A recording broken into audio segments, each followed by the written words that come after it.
does rest sometimes feel like a complete waste of your time?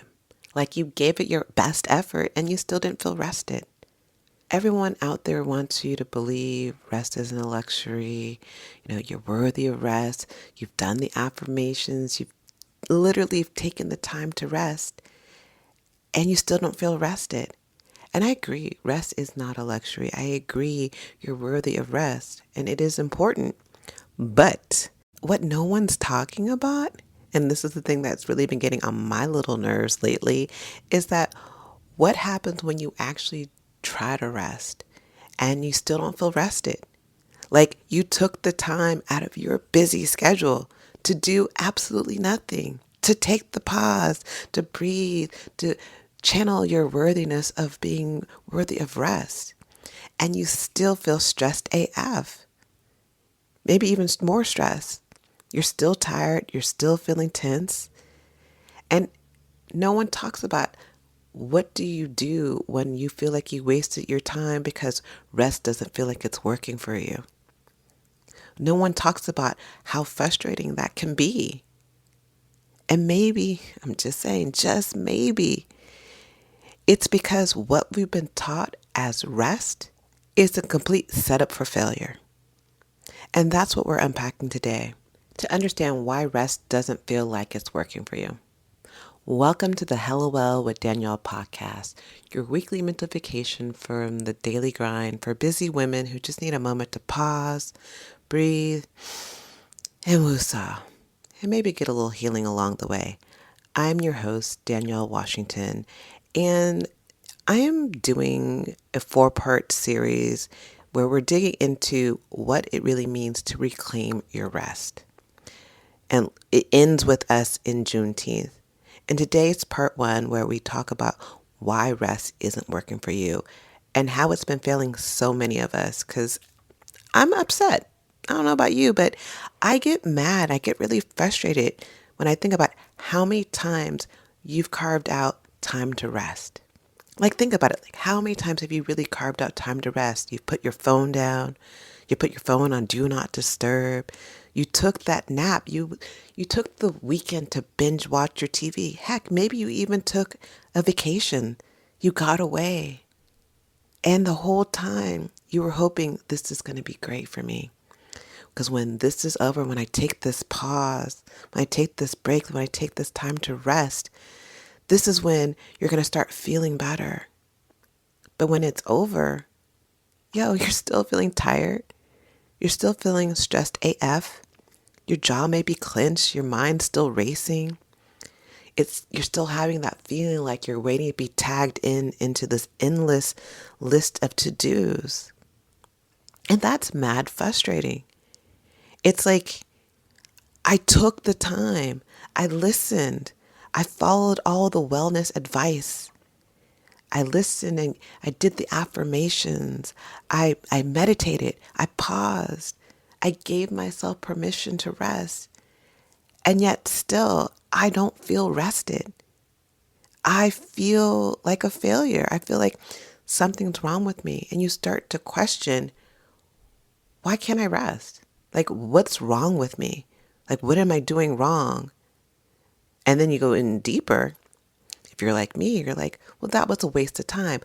All this time I, quote unquote, was supposed to be resting, and now I don't feel rested.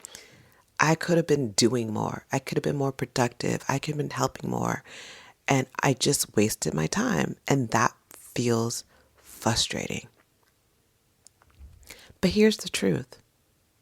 And I need you to really listen to this part right here. You're not incapable of rest. And you're not doing it wrong. You've just been taught a version of rest that's actually not meant to restore you. It's not meant to help your body feel restored, refreshed. It doesn't work for your life, and it sure probably doesn't work for the level of pressure and responsibility most of you are carrying each and every day of your lives. And that's the real setup for failure. That's the real setup for failure that no one's talking about. Because it's not that you're failing to rest. It's that rest is failing you. And like, here's what I mean about that. So here's a couple ways that I feel like rest is failing you.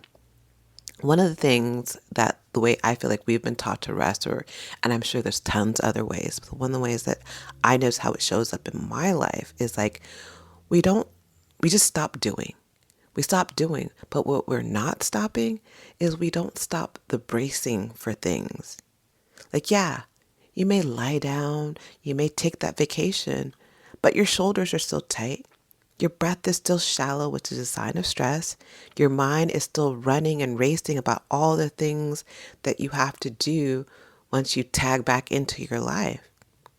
So yeah, sure, you may stop moving, but your mind and your body still are on high alert. And that's not rest. We also treat rest as this quote unquote reward. Like, oh, okay, I can rest when I've earned it. Like, I'll do all these things. Like, if I get all these things done, I've helped all these people and everyone seems satisfied and I can feel like I can step away, then I've earned the right to rest. And what you're really doing in that when you're treating rest as a reward is that it becomes a negotiation. You only allow it to be something you can do after everything's done. And after everything is done is never. Everything is never done. So you only feel like you can tag in to rest and have to be tagged out. Another way I feel like rest has been failing us, or the way we've been taught to rest has been failing us, is we treat rest as a way to numb ourselves and not to nourish ourselves. We use rest as a way to check out instead of checking in. And what's wrong with that is like, there's nothing wrong with binging and scrolling, and I don't think there's anything wrong with that. But when that's your only form of rest, when those are your only options, they don't reach the part of you that actually needs to be nourished, that actually needs to be like, okay, hey, there's that inner girl that's like, what about me? This scrolling thing isn't really, this checking out isn't nourishing me. It's a disassociation. It's putting everything on pause. Like you're not actually giving yourself the care and nourishment that you really need. Another thing I see as a way that currently how we're trying to rest is failing us and it's not setting us up in a way to restore is that we swap physical rest for emotional labor. And what do I mean by that? Yes, you stop doing tasks. We think if we do nothing, we're resting. But what we're not realizing that you're still holding on this, you're still having this emotional space for everyone. So maybe you're not doing anything, but you're still texting people back. You're like, okay, I'm not doing my quote unquote physical work, but this is my time during my rest period where I'm texting people back that I couldn't get to before. I'm checking on people. I'm still seeing how everyone's feeling. And you're still working. You may not think that's work, but that's still that emotional labor that you're doing in your quote unquote rest time. So you're not really resting because you're still working. You're just not doing things that you think are productive. And is that really working for you? We also confuse isolation as rest. Sometimes we disappear and we call that rest. But true rest, like true rest where the body feels like it is shut down, might mean having that safe connection, being around people who don't need anything from you.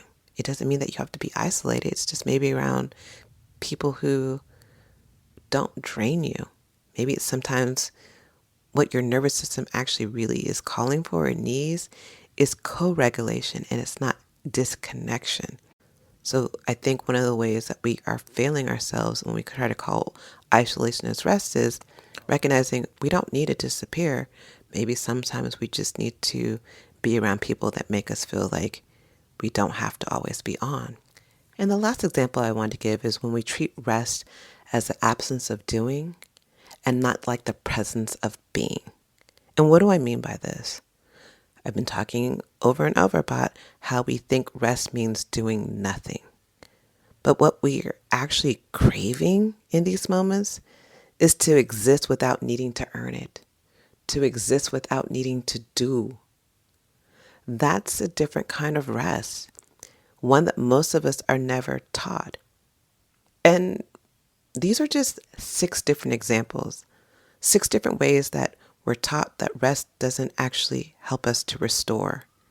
And I'm sure each of you listening probably have your own version of this. You probably have your own list because you've lived these experiences. And there's such power in naming it, and naming the awareness of these are the ways I thought were working for me, and recognizing that maybe what I thought was rest isn't really setting me up to feel restored. But naming it isn't enough. Just saying, yeah, okay, I get this version of rest isn't working for me. Great. It's important to also understand why they're not working for you. Why does it feel so hard to rest? Why does it feel unproductive or even like a waste of time? The why is important. And that's what we're going to be getting into in the next episode, because if you're listening to this episode, if you're following this series, I know you didn't come here just to find, okay, great, rest isn't working for me. What I know that you're wanting is to understand, how can you experience the true feeling of rest? Like, what does it actually feel like to actually feel rested? Not just stillness, but to feel safe, to feel my body feels relief. I feel restoration. I feel reconnection with myself. So this is just part 1 of this 4-part series of rest. I'm really hoping you'll join me in the next episode, where we'll be digging into those internal patterns, those roles, and those habits, those emotional reflexes that keep us from letting go. And we'll also, in the following episodes, talk about how we can reimagine rest and how that can actually look and feel like, leading us up to one of my favorite holidays, Juneteenth, where we're really, my hope is when we get to Juneteenth, is that you don't just understand rest differently, but that you can actually claim it for yourself. So I hope that you'll join me on this exploration as we journey together to reclaim rest, not just in theory, but in a way that actually feels like rest and not a waste of time. Until then, I'll see you next week. Ciao.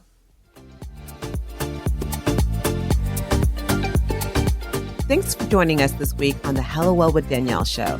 Make sure to visit our website, hellowellwithdanielle.com, where you can subscribe to our show on iTunes, Spotify, and Amazon Music and never miss an episode. Also, you can follow us on social media at Hello Well with Danielle on Facebook and Instagram, and Hello Well Danny on Twitter. And if you like hella love the show and got some good nuggets out of it, know that I'm not too proud to ask for you to please leave a rating or review on iTunes so that we can continue to expand our reach and help other women of color.